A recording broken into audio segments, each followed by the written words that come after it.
Hey guys, it's Goosebumps Completionist, and today I'm bringing you a book review from Slappyworld. It's book 11. They call me the Night Howler. I've been wanting to review this book ever since R.L. Stine came out on that live stream video a while back, and he said that this is the one book he's the most proud of next to Haunted Mask. And that encouraged me to want to read this, and I'm glad I read this. It has a really cool cameo from a character that's been in a couple newer generation Goosebumps books. I'm kind of upset I didn't read those books, but he's in this book. And it was a really fun read for what it was. I wouldn't say it's a scary book by any means, but it was super fun and adventurous, and as a comic book fan, this book speaks to me. So let's get into the review. Mason is this kid. He's a comic book lover. He's a comic book nerd. He loves learning about the history of comic book characters. So much that he goes to a real-life superhero museum that's inside of this old mansion that's been converted to a museum. And he goes with his sister and his family. His nosy little sister is always in his business. He just wants a break from her. He wants to have fun and go off on his own. But when he gets there, he has to take his sister wherever he goes. So, you know, growing up as an older sibling, I could definitely identify with having to drag your little sister everywhere. I had a little sister. She was glued to my hip growing up, so everything I did she had to do with me. But anyway, he goes wandering through the museum. He's looking at all these exhibits, these costumes and whatnot, and he loses track of his sister. While he's losing track of his sister, he interacts with who he thinks is the real Dr. Maniac, and that's the character that's prevalent throughout this book. I know nothing about Dr. Maniac because this is the first introduction I've had to him. I've had people say some other books he's in isn't all that good. But this book, however, I will say from what I read, I did enjoy him in the story. But anyway, Dr. Maniac isn't Dr. Maniac. It's a worker playing a prank, you know, trying something else different, and scares Mason and his sister, and then he walks off. And then Stella disappears again. Or maybe she disappeared then. I don't really remember, but I know she disappears at some point. And Mason's all alone with a person dressed in the Night Howler costume. And the Night Howler is a popular superhero in his comic books he reads. And he's blown away to learn that the Night Howler is a real life superhero. And the person in the Night Howler suit wants to hang up being the Night Howler, so he comes up with this idea to say, hey, look, I'm passing you the suit down. The suit will still retain its powers. You can be Night Howler if you want. Mason says, sure. He wants to be Night Howler. Only problem is, there's a catch to it. The suit is made of magic.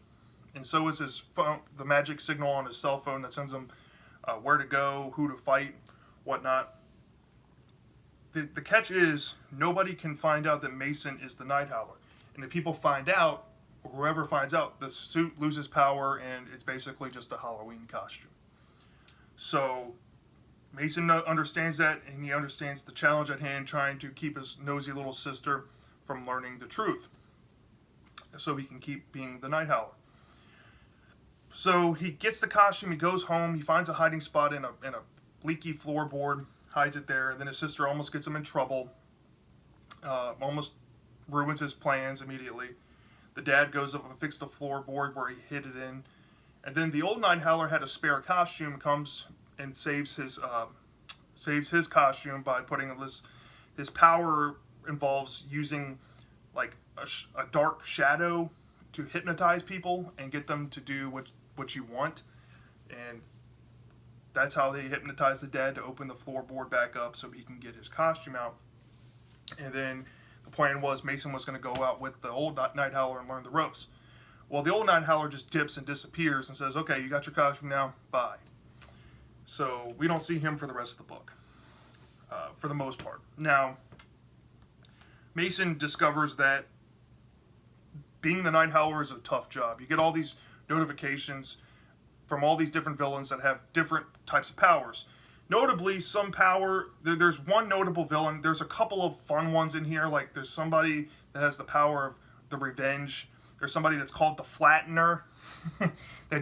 He sits on people and it squishes them. And another one's called the Blue Strawberry. or something like that. And their power is they can rain fruit from the ceiling and hit you in the head and knock you out or disorient you or whatever.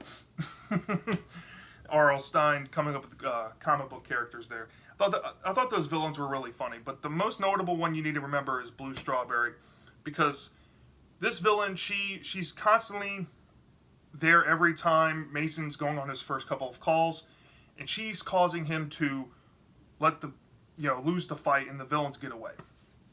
I think maybe he has one or two successful catches where he takes them to the police station or whatnot, but this Blue Strawberry person is getting to him. Not to mention, she's also getting in the way from his success that the old Night Howler couldn't get to, and that was Dr. Maniac.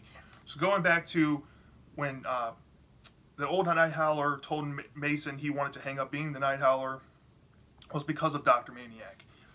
And we learn about Dr. Maniac is that he's just crazy, he's wild, he's over the top, very sarcastic, very, he's kind of like the Riddler from Batman. That's the closest thing I can put Dr. Maniac to. He's just crazy. He's kind of like the Joker and Riddler put together. But anyway,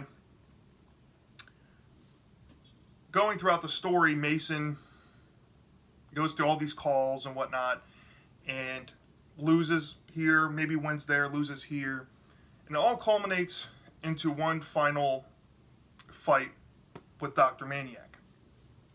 Now, Dr. Maniac happens to find out where Mason lives and tries to break into his home. Okay, and another thing you need to know is that these villains, they aren't like super villains that you normally would see, like just destroying things to be villainous. They're just trying to rob places, basically. They're kind of like robbers with powers. Dr. Maniac finds Mason's home, and Mason has this suspicion about somebody who may be the Blue Strawberry, and turns out that a person costumed as Blue Strawberry comes out of nowhere, helps him get away from Dr. Maniac. Dr. Maniac, I think, escapes, unfortunately, and Mason unintentionally reveals his identity as the Night Howler to this person dressed up as the Blue Strawberry. Now we know the costume has lost its power, and then it goes to the very ending of the book where Mason confronts Dr. Maniac, and what happens, leaves you there. I don't want to spoil what happens, but it just leaves you there like that. Dealing with Dr. Maniac, of course. So that's basically, in a nutshell, without giving too much away, They Call Me the Night Howler.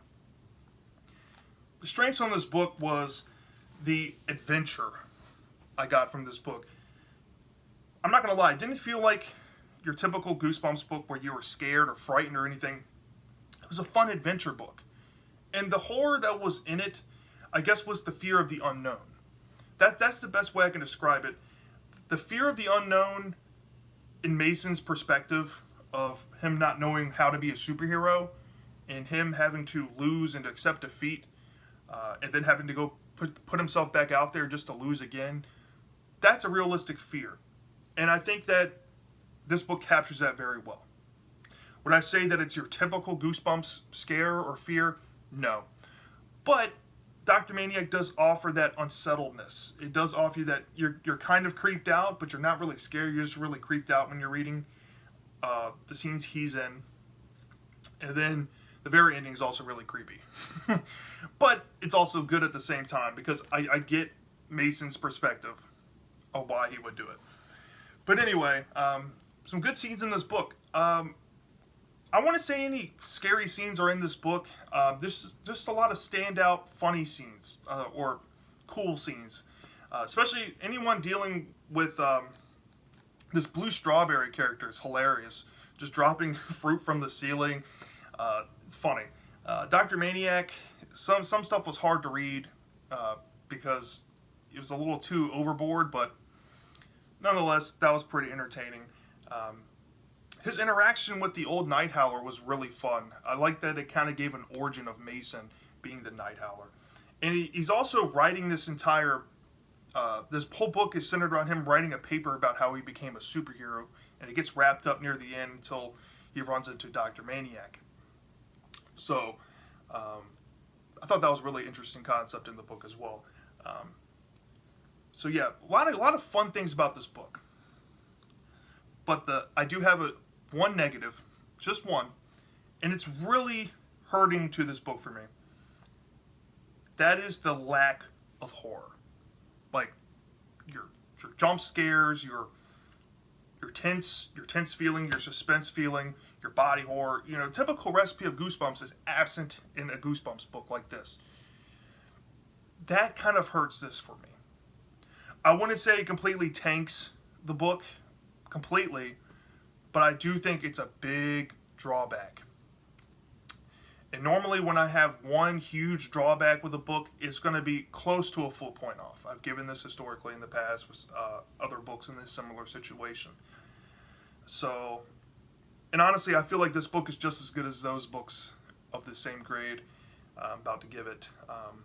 So I deducted 0.9 off for the just general lack of horror.